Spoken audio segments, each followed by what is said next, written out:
jemaat sekalian. Bagaimana kabarnya pada malam hari ini? Ya, puji Tuhan.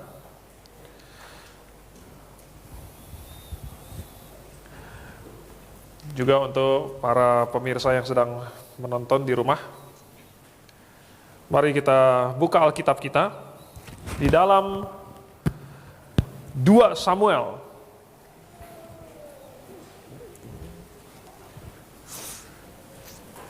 Di dalam 2 Samuel, pasal yang ke-24, kita akan membaca seluruh pasal ini, cukup panjang, jadi saya akan membacakan, kemudian jemaat sekalian akan mengikuti dalam hati. 2 Samuel, pasal yang ke-24, kita akan baca semuanya mulai dari ayat yang pertama.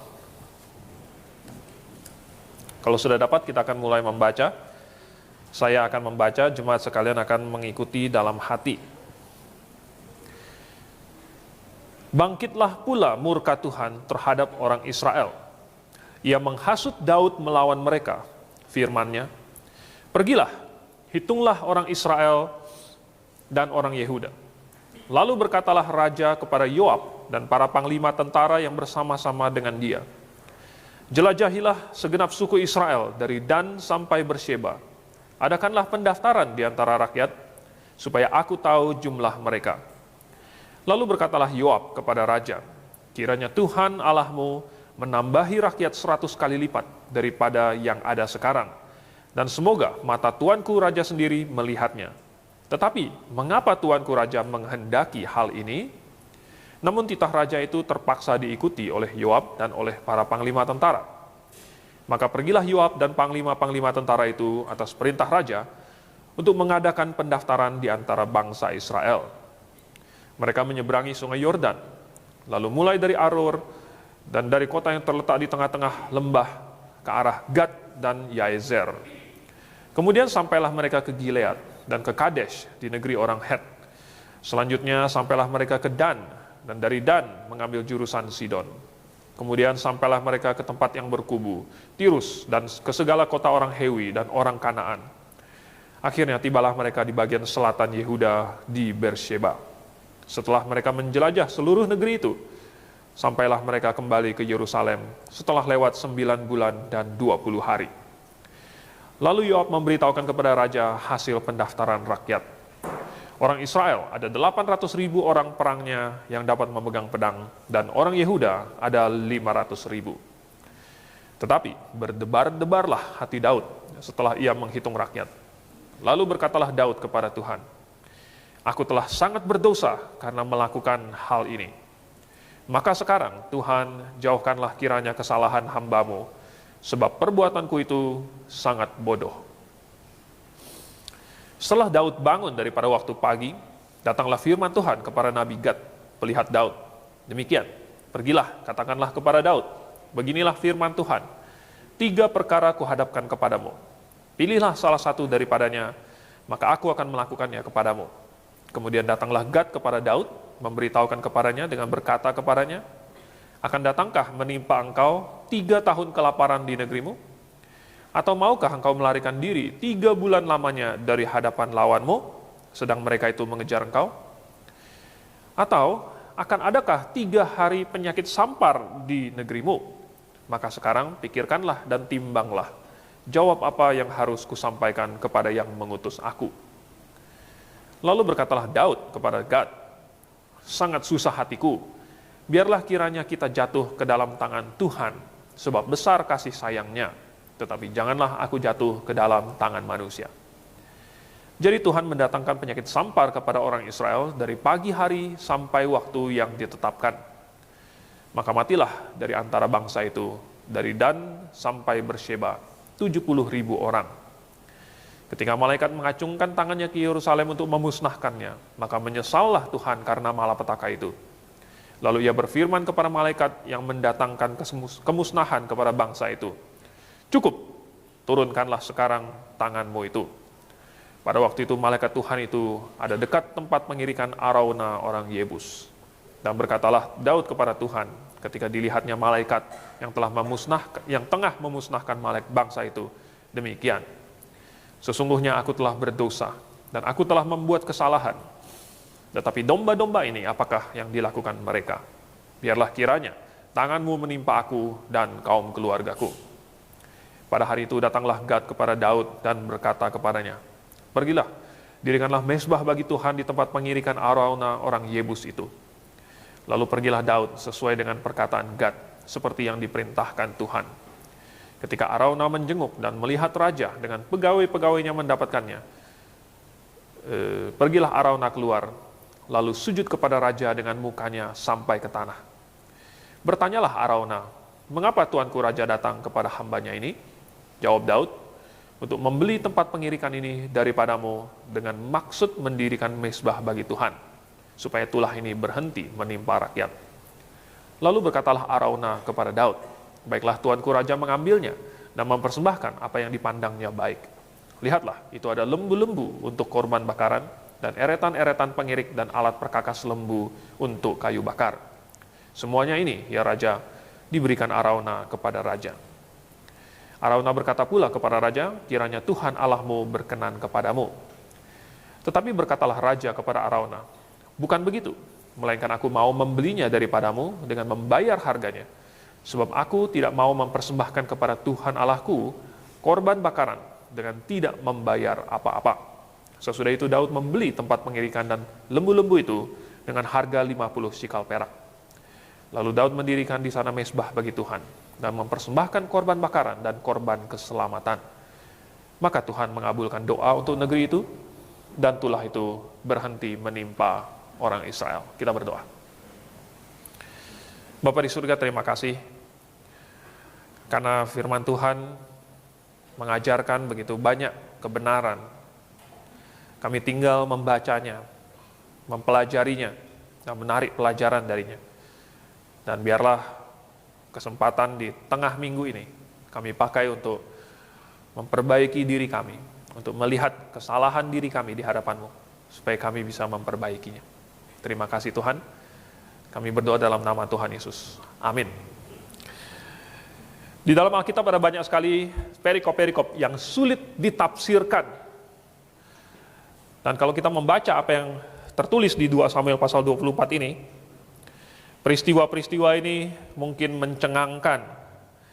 Setidaknya, kalau salah ditafsir akan menghasilkan kekacauan, akan menghasilkan kontradiksi. Oleh sebab itu, coba kita melihat beberapa hal yang bisa kita pelajari di sini dan kita akan tafsirkan supaya kita mendapat pelajaran dengan benar dan jangan sampai kita menyimpang dan sesat. Nomor 1, perikop ini adalah salah satu perikop yang sangat baik sekali untuk kita pakai membuktikan bahwa Alkitab tidak mengandung kesalahan. Alkitab tidak mengandung kesalahan. Dan sengaja saya memilih satu, mungkin ya kebetulan perikop ini adalah perikop yang banyak dikritik oleh orang. Tapi coba kita lihat mulai dari ayat yang pertamanya dulu. Di ayat yang pertama katanya Tuhan menghasut Daud. Dari kalimat pertamanya saja sudah langsung Tuhan menghasut Daud. Apa benar ini demikian? Dan kita bertanya-tanya kenapa Allah bisa menghasut? Bukankah Allah membenci dosa? Bukankah Allah tidak mau Daud jatuh ke dalam dosa? Tapi kenapa Allah malah menghasut Daud? Seolah-olah Tuhan menyebabkan Daud jatuh ke dalam dosa. Dan di sini kita bisa langsung mendengar tafsiran yang populer dari gereja-gereja lain yang berkata, nah lihat kan, Tuhan menetapkan, Tuhan menentukan, Tuhan menyebabkan Daud jatuh ke dalam dosa. Tapi kalau itu adalah kesimpulannya, maka akan bentrok dengan ayat-ayat Alkitab yang lain. Jadi, kalau kita tidak mau menghasilkan kontradiksi antara sifat Allah yang membenci dosa dengan perkataan Alkitab bahwa Allah menghasut Daud untuk berdosa, bagaimana kita menafsirkannya? Jadi, rupanya perikop ini ada paralelnya di dalam 1 Tawarik. Mari kita lihat pasal yang ke-21. 1 Tawarik pasal yang ke-21, mulai dari ayat yang 1 adalah cerita yang sama. Dan karena kita akan bolak-balik sedikit di sini antara 1 Tawarik pasal 21 dengan 2 Samuel pasal 24, saya sarankan Anda simpan jari Anda di salah satunya, supaya Anda bisa tinggal bolak-balik begitu ya. Ini ada catatan yang sama, dan di sini dikatakan, ayat 1-nya, iblis bangkit melawan orang Israel, dan ia membujuk Daud untuk menghitung orang Israel. Di 2 Samuel pasal 24 dikatakan Tuhan menghasut Daud. Di 1 Tawarik pasal 21 dikatakan iblis yang membujuk Daud.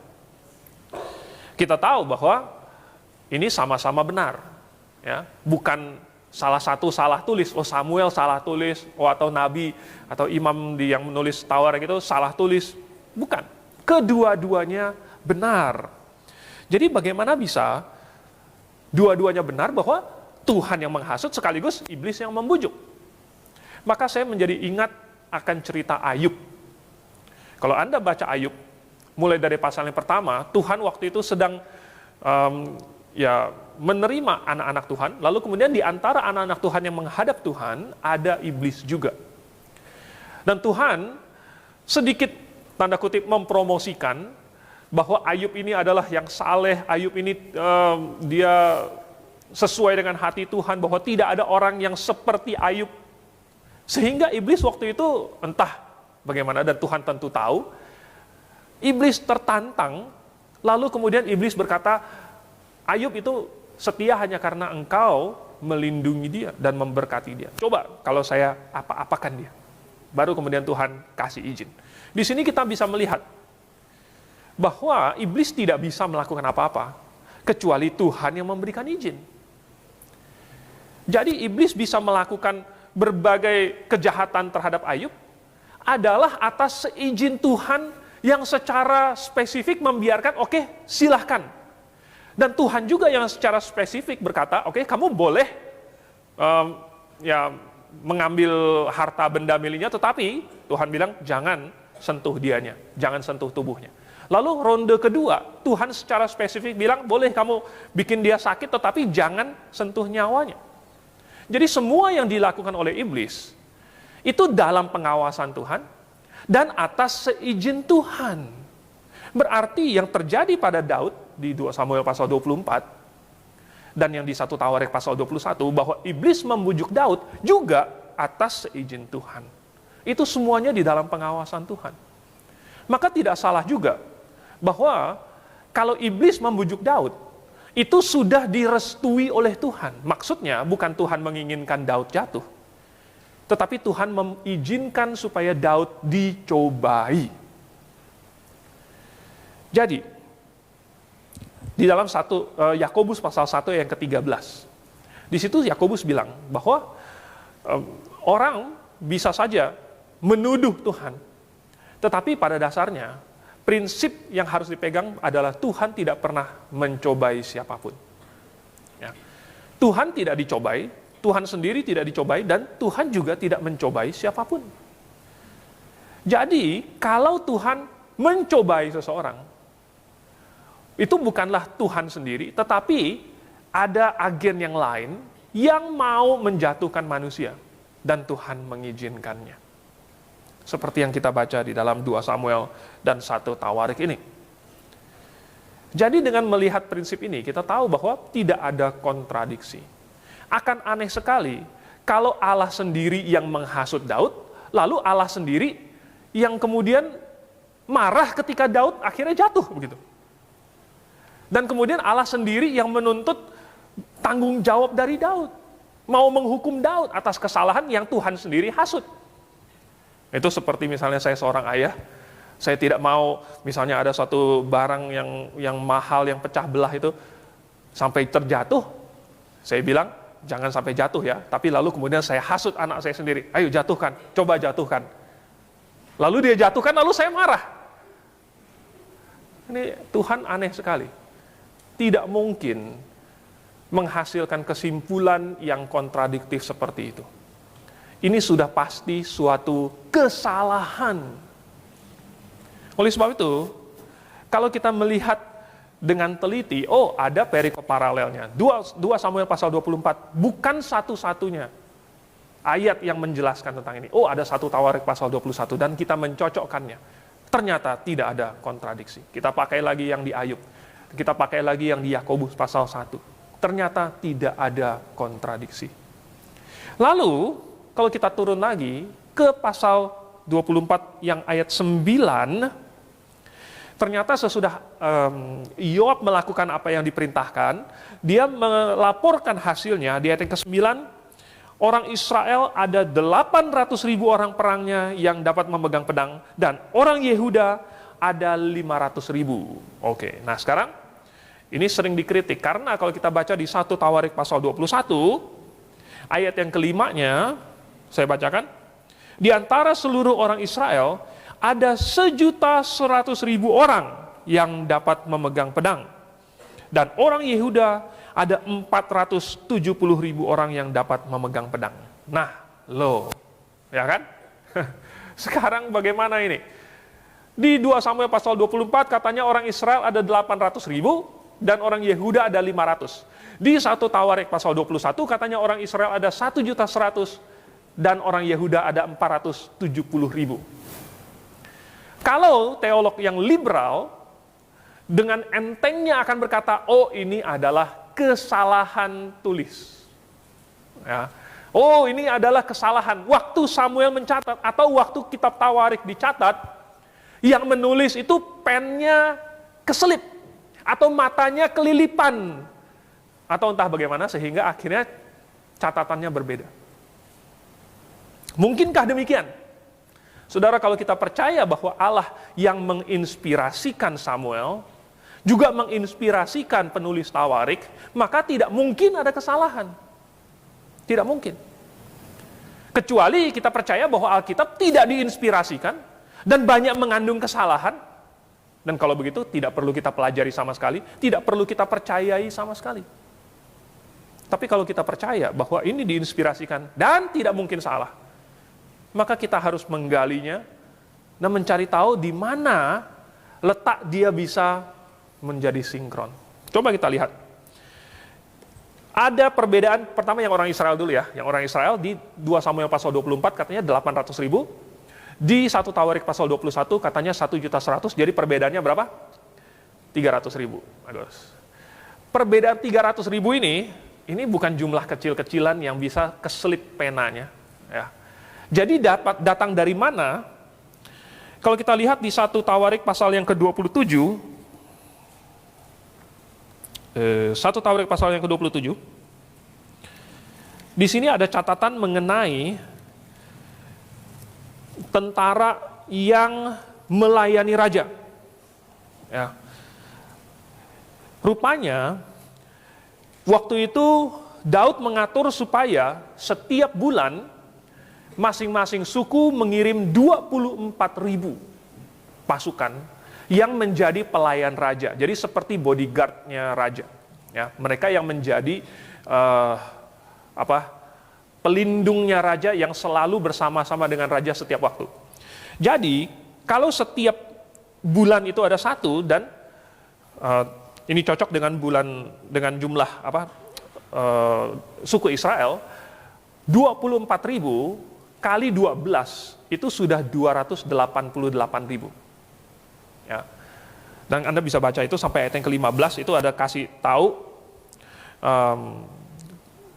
satu ini suku 24.000, suku lain 24.000, semuanya 24.000, Anda bisa baca sendiri. Jadi sisa 12.000 dan 12.000 ini ternyata adalah 1.000 untuk masing-masing pemimpin suku yang dicatat di ayat 16 dan seterusnya itu. Jadi 288.000 ditambah dengan 12.000 pas jumlahnya adalah 300.000. Jadi yang di 2 Samuel pasal 24, coba kita baca lagi, saya bacakan untuk saudara. 2 Samuel pasal 24 ayat 9, saya bacakan dengan sangat teliti. Lalu Yoab memberitahukan kepada raja hasil pendaftaran rakyat. Orang Israel ada 800.000. Sedangkan yang di 1 Tawarik pasal 21, saya bacakan dengan sangat teliti, ayat 5, di antara seluruh orang Israel ada 1.100.000 orang. Jadi, ada kata di 1 Tawarik pasal 21 yang tidak ada di 2 Samuel 24, yaitu kata seluruh. Jadi, yang di dalam 1 Tawarik pasal 21 itu mencatat keseluruhannya, yaitu 800.000 plus 300.000 yang sudah tetap menjadi pelayan raja. Yang di 2 Samuel pasal 24 tidak ada kata seluruh di situ. Jadi orang Israel ada 800.000. Jadi orang Israel itu mungkin 800.000 belum seluruhnya. Oke? Nah, jadi kunci dari menafsirkan adalah memperhatikan detil-detilnya. Jangan sampai kita salah menafsirkan karena kita kurang memperhatikan. Dan apa yang sudah dituliskan malah kita tidak memperhatikan. Oke. Nah, sekarang bagaimana dengan yang Yehuda? Di 2 Samuel pasal 24 katanya 500.000, sedangkan yang di 1 Tawarik pasal 21 katanya 470.000. Kalau kita membaca Alkitab, rupanya kalau kita kembali ke 2 Samuel pasal 6, di situ Daud mengumpulkan 30.000 orang pasukan dari seluruh Israel, dan itu dipakai waktu itu untuk membawa tabut Allah dari perbatasan Filistin dengan Israel untuk dibawa kembali ke daerah Israel. Dan rupanya 30.000 orang itu tidak pernah dibubarkan, tetapi menjadi pasukan penjaga perbatasan, begitu. Ya. Sehingga waktu di 2 Samuel pasal 24 dihitung, itu dihitung ditambahkan kepada bagian Yehuda.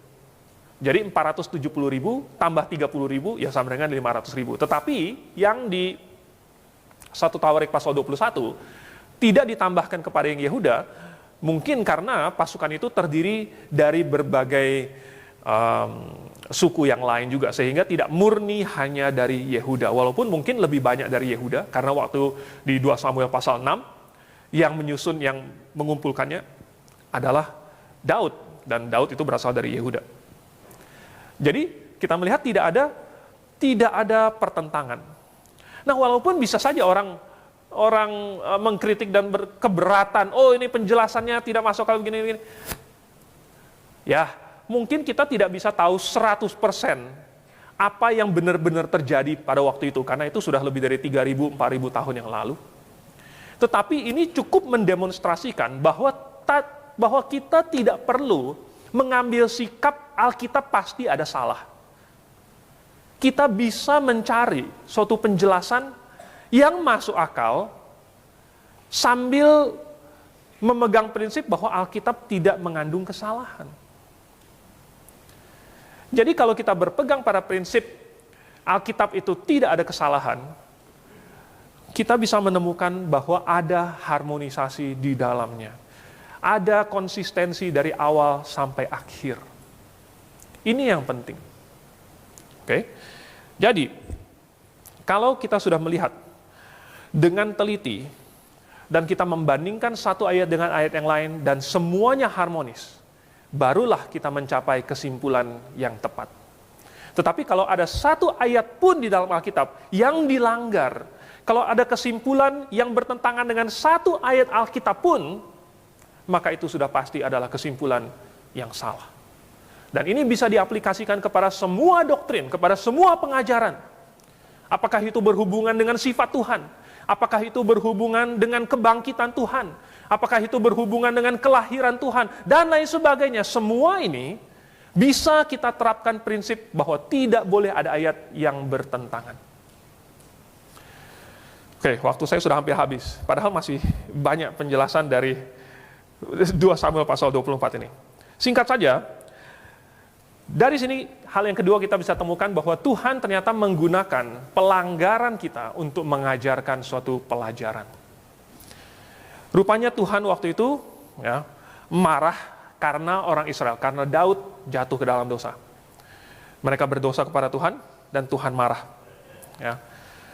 Apa sih yang dilakukan oleh orang Israel? Apa sih dosa mereka? Mungkin karena Israel sudah diberkati oleh Tuhan dan Israel sudah menang dalam peperangan. Di pasal yang ke-21 kita baca bagaimana orang Israel menang lawan orang Filistin. Bagaimana ada 4 raksasa yang berhasil dikalahkan oleh orang Israel. Di pasal 23-nya dicatat pahlawan-pahlawan dari Daud. Yang betapa hebatnya mereka. Dan mungkin orang Israel mulai berpikir bahwa mereka tidak terkalahkan. Mungkin orang Israel mulai berpikir bahwa mereka kuat.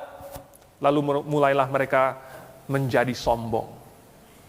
Nah, kenapa kesombongan ini merupakan suatu dosa yang begitu beratnya sampai Tuhan tulahi mereka.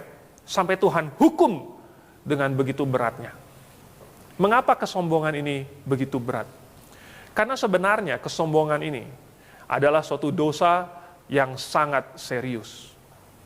Nebukadnezar, raja yang hebat sekali, tapi sombong. Suatu malam, dia melihat kota Babel, dia melayangkan pandangnya, dan dia melihat kota Babel itu, dan dia berkata dalam hatinya bahwa tangannya sendirilah yang membuat semua ini. Maka dia langsung dikasih peringatan sama Tuhan. Dia dikasih peringatan sama Tuhan. Dan waktu itu Daniel juga memperingatkan dia. Tapi dia tidak mendengarkan. Sehingga 1 tahun kemudian, dia melihat lagi. Lalu kemudian, akhirnya dia menjadi lembu selama 7 tahun. Kemudian anaknya, Belshazzar. Belshazzar juga kemudian sombong. Dan dia berpikir bahwa dia tidak akan bisa dikalahkan. Jadi dalam pestanya, dia menyuruh mengambil perkakas-perkakas emas yang dulu dijarah dari bait suci dan kemudian dibagikan untuk dipakai menjadi alat minum dan alat pestanya bagi para pejabat-pejabatnya. Padahal pada waktu itu, tentara Media Persia sedang mengepung kota Babel. Tetapi Belshazzar waktu itu dengan begitu yakinnya mengadakan pesta bagi pejabat-pejabatnya. Karena waktu itu kota Babel dikelilingi oleh tembok yang sangat tebal dan sangat tinggi. Dan Belshazzar yakin orang Media Persia tidak mungkin bisa mengalahkan tembok itu. Tetapi karena dia sombong, muncullah tangan dan kemudian menulis di dinding, Mene, Tekel, Ufarsin. Sudah ditimbang, didapati ringan, dan kemudian dibagi-bagi. Kerajaannya dibagi-bagi. Dan malam itu juga, orang Media Persia menemukan jalan masuk, yaitu lewat saluran air di bawah tembok. Dan kemudian membunuh Belshazzar di istananya sendiri. Mati juga. Ini juga terjadi kepada Herodes. Kalau Anda ingat, Herodes waktu itu dielu-elukan oleh rakyatnya. Mereka bilang, ini adalah suara Tuhan, bukan suara manusia. Dan hati Herodes terbuai oleh itu, dan dia pikir benar, dia mulai sombong, dan dia mengaminkan, iya, saya adalah Tuhan. Dan dia ditampar malaikat, pada saat itu juga roboh. Dan katanya mati, dimakan oleh cacing. Anda pikir Tuhan tidak peduli dengan dosa kesombongan? Anda pikir dosa kesombongan adalah dosa yang remeh, yang kecil? Dosa kesombongan dihukum dengan berat sekali oleh Tuhan. Dan ini bukan sesuatu yang heran. Karena dosa kesombongan membawa orang masuk neraka. Demikian beratnya. Jadi, sebenarnya ya, ada hal prinsipil yang dilanggar oleh orang Israel pada waktu itu. Yaitu mereka menaruh kepercayaan mereka bukan kepada Tuhan lagi. Semenjak mereka keluar dari Mesir, semua kemenangan itu bersama-sama dengan Tuhan, diberikan oleh Tuhan. Dan setiap kekalahan adalah karena mereka tidak beserta dengan Tuhan. Selalu. Mereka bisa menang lawan Yeriko. Karena apa? Apakah karena kekuatan mereka? Karena jumlah mereka? Bukan. Karena Tuhan. Kemudian mereka sudah mulai merasa hebat. Lalu mereka pikir kita sudah banyak ini, kita sudah menang, kita nggak bisa dikalahkan. Mereka maju melawan Ai. Dan mereka cuma kirim 3.000 orang. Kalah. Lari tunggang langgang, terbirit-birit. Semua kemenangan adalah karena Tuhan. Dan semua kekalahan karena mereka meninggalkan Tuhan. Mulai dari mereka keluar dari Israel, zaman hakim-hakim, zamannya Saul, zamannya Daud, itu selalu demikian. Oleh sebab itu Tuhan telah memberikan suatu perlindungan bagi orang Israel. Jangan sampai mereka lupa dan mereka meninggalkan Tuhan. Jangan sampai kepercayaan mereka ditaruh pada kuda, pada tentara. Makanya di dalam Ulangan pasal 17 sudah diperingatkan, jangan kamu memelihara banyak kuda. Jangan sampai kamu kembali ke Mesir untuk membeli kuda. Ada banyak peringatan. Terus di Keluaran pasal 30 lagi, ada dikasih tahu bahwa kalau sampai mereka menghitung jumlah mereka, masing-masing harus membayar pajak sebesar 1 sikal, setengah sikal kudus, untuk pendamaian bagi jiwa mereka. Mungkin supaya mereka tidak menjadi sombong, mungkin supaya mereka merasa bahwa, jangan sering-sering melakukan sensus untuk menghitung jumlah mereka. Jangan sampai mereka sombong. Setiap kali mereka bayar pajak itu, mereka harus ingat, ini adalah pendamaian untuk nyawa mereka. Katanya orang yang kaya jangan memberikan lebih, orang yang miskin jangan membayarkan kurang. Tuhan sudah memberikan peraturan supaya melindungi orang Israel dari ini. Tetapi di sini Daud mengabaikannya. Oleh sebab itu ini menjadi suatu peringatan dan pelajaran untuk kita. Nah, mungkin ada orang yang berkata, Tuhan ini kan cuma menghitung jumlah saja. Kalau kita tahu jumlahnya kan akan sangat convenient. Kalau kita tahu jumlahnya, kita bisa melakukan perencanaan dan lain-lain sebagainya. Kenapa perlu dihukum? Kan saya masih tetap percaya sama Tuhan. Sekalipun saya tahu jumlah orang saya tetap percaya kepada Tuhan. Oke, mungkin kalau Daud nggak tahu dengan yang lain. Bagaimana dengan kita pertimbangkan bangsa Israelnya? Apakah bangsa Israel akan memiliki kepercayaan yang sama kepada Tuhan? Mungkin mereka akan mulai sombong juga. Mungkin mereka akan mulai berpikir, kita sudah banyak jumlahnya, kita sudah lebih dari 3 juta, sudah lebih dari 5 juta. Dan pertimbangkan juga bagaimana dengan generasi selanjutnya. Generasi selanjutnya akan hidup, akan tumbuh dewasa dengan kesombongan itu. Bagaimana lagi mereka menaruh kepercayaan mereka kepada Tuhan? Oleh sebab itu, maka Tuhan menghukum mereka. Tetapi, kalau Tuhan menghukum, tujuannya selalu adalah untuk memberikan kita pelajaran dan untuk membawa kita kepada pertobatan. Kalau untuk orang yang tidak percaya, kadang-kadang Tuhan menghukum untuk membinasakan. Tetapi kalau untuk orang percaya, selalu hukuman Tuhan, tujuannya adalah untuk membawa kita kepada pertobatan. Dan akhirnya kita baca Daud bertobat. Dan ternyata Tuhan menggunakan pertobatannya ini untuk membawa sesuatu yang baik. Kita baca tentang Arauna. Arauna katanya adalah orang Yebus dan dia punya pengirikan di Gunung Moria. Dan di Gunung Moria ini sebenarnya adalah Yerusalem. Dan ketika dibeli dan Daud mendirikan mezbah di sana, akhirnya mezbah itu, tempat pengirikan itu, dikhususkan oleh Daud menjadi tempat lokasi akan dibangunnya bait suci. Tuhan menggunakan sesuatu yang buruk, yaitu dosa Daud, dosa Israel, hukumannya, dan kemudian pertobatannya. Sampai akhirnya Tuhan mempersiapkan suatu tempat untuk nanti dibangun suatu bait suci atas namanya. Apakah kita ada belajar dari kesalahan Daud dan orang Israel? Mari kita bertobat sebelum kita dihukum oleh Tuhan. Kita berdoa.